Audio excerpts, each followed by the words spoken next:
Welcome to The Checkout. We catch up with previous Add to Cart guests and ask them 5 quick questions to get to know them better and leave you with a little extra inspiration to get through your Friday. Here's your host, Bushy. Today's Checkout features Melissa Drennan, CEO of Green Friday, a business born from a desire to disrupt retail consumerism on behalf of the planet. Starting in 2021 with an inaugural event which ran at the same time as Black Friday and Cyber Monday, it featured 23 partners. Today, they've grown to now host 260 brands, including retailers such as Michael Hill, Salvos stores, and Frank Green. Melissa, thank you for joining us on The Checkout. You've shared so much around what's happening for Green Friday this year in 2023, but also your plans for how Green Friday will just become part of our lives beyond just that sale period moving forward. Yeah. We're here to learn a little bit more about you, so I've got 5 quick questions. Okay. Number 1, what's the weirdest thing that you've ever bought online? Yeah. I found online this Riedel wine decanter, and I was like, wow, that's amazing. You know, Riedel, lovely brand for wine glasses and so on. And I was like, it's incredibly good value. I told my husband, I bought it. The box arrived home and it was about this size. And I didn't realize that I'd actually accidentally bought a single glass wine decanter. So that's probably the weirdest thing that's in my cupboard that I've never really found a use for. That was probably one of those e-com purchases that didn't read the sizing. Just means that you've got to have the bottle to yourself. I know, exactly. That's my glass now. I have the bottle and the decanter's my glass. That's great. Go over to the neighbourhood parties with just a single decanter for yourself. I love it. All right, number 2, who is your favourite retailer? Well, I think after 10 years working for the company, I'm going to be a bit biased, right? I think the Iconic is still probably one of my favourites in Australia. But actually, I have started buying a lot more from Oroton. Oroton over the last year, a couple of years actually, the styling, the prints, I think they're just doing some amazing things. And obviously, I love the fact that they're moving into some more sustainable aspects to their business and launching, circular rental models and so forth. But actually, if I look at the product specifically, I'm really liking some of their designs. So yeah, I'd say Oroton probably. Because they've had a bit of a rebirth, haven't they? Massive rebirth. I think it was Sophie. I think that they onboarded a new creative director, designer, who introduced clothing, so fashion, and that's really relaunched the business beyond it's just traditional leather goods type side of the business. But yeah, lovely clothes, good quality. Great tip. All right, number 3, what's an e-commerce practice that you wish was history?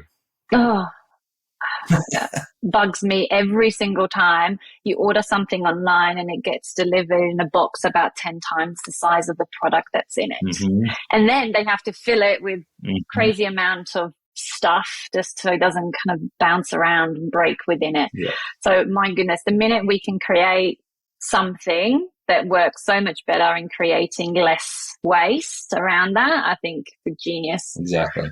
And we're lucky enough, this isn't just a plug. Well, it is a plug, but it's not just a plug, is that we've got packaging sponsors Signet on board, and they've got a whole range of solutions for this. And the more I dive into it, and I've gone out and visited them and looked at all their case studies, it actually doesn't need to cost more. You've just got to put some focus and attention on it to get your processes right. Yeah. And you can solve the problem pretty easily. It's one of those areas in retail where you can make a big impact in sustainability without huge overheads. Absolutely agree. Yeah, and it's a shame not more are doing it, so do it. All right, number 4, can you recommend a book or a podcast that our listeners should get into? My go-to, I would say I have 2 go-to authors. A startup world, nothing beats an oldie called Eric Rye's The Lean Startup. Yep. Like that, I literally live and breathe that as a Bible almost. Awesome. And then beyond that, I would say, again, another one that I recommend to everyone, and we lived and breathed by at the Iconic, for example, is Jim Collins. Yep. Good to Great, Flywheel, Great by Choice. The principles and concepts within that can really help guide a business if it's trying to work itself out, what to focus on, how to take the next step. So those 2, I think, are gold. Is there a lesson that you keep coming back to either in the Lean Startup or Good to Great or all the other books that continues to stick out for you and is always like the voice in the back of your head that you go, yes, I've got to stick to that? Yeah, actually probably within Jim Collins, I would say the hedgehog concept is one that's really, really resonates. It really focuses you in on what can you truly be the best at. And, don't get distracted. Don't go too broad. Just nail one thing. Make sure you get that thing working perfectly. Get your customer bought into that thing before you start to complicate your business, adding multiple other factors to it. So really, really work out what your hedgehog is and nail it. And I've read that book, but it's been years ago now. Is it the hedgehog concept because of the spikes to keep other competitors away, almost like the moat? Oh my God, I hadn't ever thought of why it was called that, but yeah, you're probably right. Maybe it is that. It's that you're so spiky that no one else can touch you because you've got it nailed so well. Maybe it's that. I'll have to Google it. It's on the bookshelf behind me. It should be because, but yeah, great book. Well done. All right, last question I have for you. The future of retail is? Ever evolving, probably would be the way I say. And it's probably not that new and traditional. It just doesn't seem to stop ever. And great that it doesn't.